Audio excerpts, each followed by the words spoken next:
Biblia y teología. Todas las cosas les ayudan a bien. Publicado el 5 de junio del 2014, escrito por Brackney López.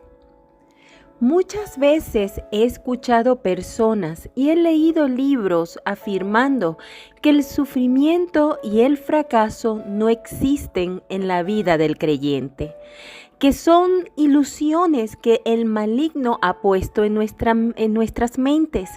Cosas como declara que ese mal no es real, porque todo obra para bien para aquellos que aman al Señor. Los hijos del Altísimo no pasan por sufrimientos. Los hijos del Rey no fracasan. Si crees en tu propósito, Dios obrará todo para tu bien. Y aún, Dios no tiene nada que ver con las aflicciones. Esta forma de pensar viene en parte por una interpretación errónea de Romanos 8:28. Y sabemos que a los que aman a Dios, todas las cosas les ayudan a bien. Esto es, a los que conforme a su propósito son llamados. Muchos han utilizado este versículo para decir que el cristiano no pasa por desgracias, porque Dios ordena todo hacia su favor. No solo se escucha este pasaje fuera de contexto en la iglesia, sino que aún los inconversos lo usan a su favor, creyendo que todas las cosas les ayudan a bien, simplemente porque cree en Dios. Si somos honestos, no podemos negar que pasamos por sufrimientos. La Biblia y la experiencia lo evidencian. Son situaciones que anhelamos terminen rápidamente por el dolor que nos causa.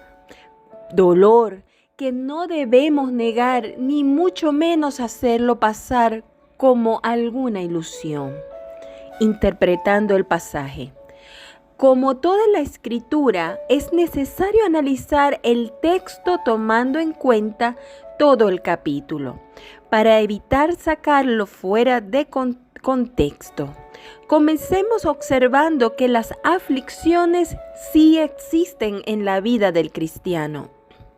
El apóstol Pablo, en el verso 28, en ningún instante niega que el sufrimiento llegue a la vida del creyente. Si vamos solo unos versos atrás, al versículo 18, vemos que el apóstol nos dice que el sufrimiento de este siglo no se compara con la gloria venidera. En otras palabras, todo el sufrimiento experimentado aquí en vida en la tierra presente no se compara con el gozo ni con la alegría venidera que será manifestada futuro en nosotros. De esta manera, Pablo imposibilita el negar las aflicciones. Si negamos las aflicciones, tendríamos además que decir que el sufrimiento de Cristo fue una mentira y que los mártires por la proclamación del Evangelio son una ilusión. En este mundo corrompido, el sufrimiento toca la puerta de todos. La pregunta que nos contesta el verso 28 es la siguiente: ¿recibe el creyente al sufrimiento de la misma manera que lo recibe el impío? Primero, tenemos que tomar en consideración a quién se está refiriendo el autor cuando dice a los que aman a Dios. Ciertamente, el apóstol no se está refiriendo a toda la humanidad, como lo podemos confirmar al ver que Pablo enfatiza: esto es, a los que conforme a su propósito son llamados. Ahora bien, ¿quiénes son los llamados? Los llamados son aquellos que han puesto por gracia su fe solamente en Cristo para la redención de sus pecados. El verso 1 del mismo capítulo 8 dice que estos son llamados, ya no caminan conforme a la carne, sino conforme al Espíritu. Ya no son guiados por los deseos de la carne, lo cual es el pecado, sino que luchan contra la carne y ahora piensan en las cosas del Espíritu. Versículo 5. Los que son llamados pueden testificar con mucha confianza que han sido revestidos por la gracia de Dios y que ahora caminan con el deseo de agradar a su Señor y no al pecado. Y esto solamente gracias al Espíritu Santo que mora dentro de cada hijo de Dios. Entonces, podemos decir que la persona que aún no ha puesto su confianza en Cristo Jesús no está dentro de los llamados. Y es por esto que no pueden proclamar genuinamente que todas las cosas obran para su bien. Y todas las cosas ayudan a bien.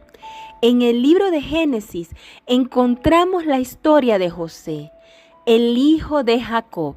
Si has crecido asistiendo a escuela dominical, sin duda alguna vez escuchaste la historia de José. Aquí que vemos cómo un joven es vendido por sus propios hermanos, comprado como esclavo, puesto en cárcel injustamente y luego proclamado gobernante de Egipto.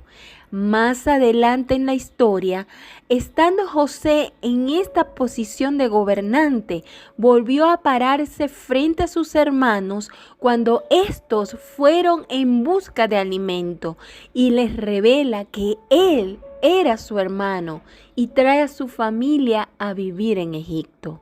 José pasó por mucho sufrimiento y por angustias, pero reconoció la soberanía de Dios y entendió que todo ese tiempo difícil era por un propósito divino, según la perfecta voluntad de Dios. Fíjense en las palabras de José hacia sus hermanos en Génesis 50:20.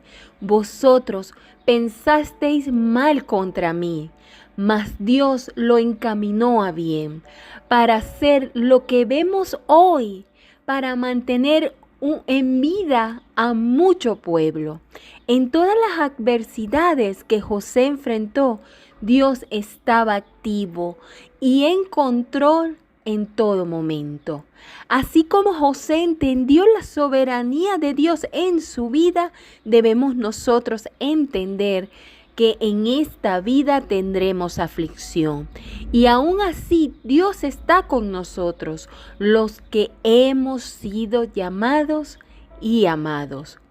Pablo no está expresando que todo le va a salir bien a los que aman a Dios, sino que esos que genuinamente le aman y que han sido llamados por Él, reconocen más bien su soberanía sobre todas las tribulaciones en la vida y pueden gozarse en su aflicción porque el amor de Dios ha sido derramado en sus corazones. Romanos capítulo 5, versículo 5.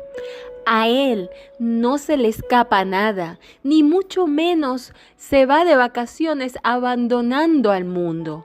Dios en todo momento está sustentando su creación y cada acontecimiento en ella. El sufrimiento, por más que duela en el momento, tiene un propósito, ya sea para prepararnos para su obra o para lo que Él planificó desde antes de la fundación del mundo. Tenemos que descansar en que al final todo es para su gloria y bueno para nosotros. En medio de toda prueba, Él moldea nuestro carácter y de esa manera nos cambia, llevándonos así más cerca a la imagen y el carácter de nuestro Señor Jesucristo. La situación más difícil que podríamos experimentar era la ira de Dios, recibir su castigo eterno. Pero de tal manera Dios amó que envió a su único Hijo Jesús para que viviera una vida perfecta y muriera en la cruz cargando nuestros pecados, pasando su justicia sobre nosotros.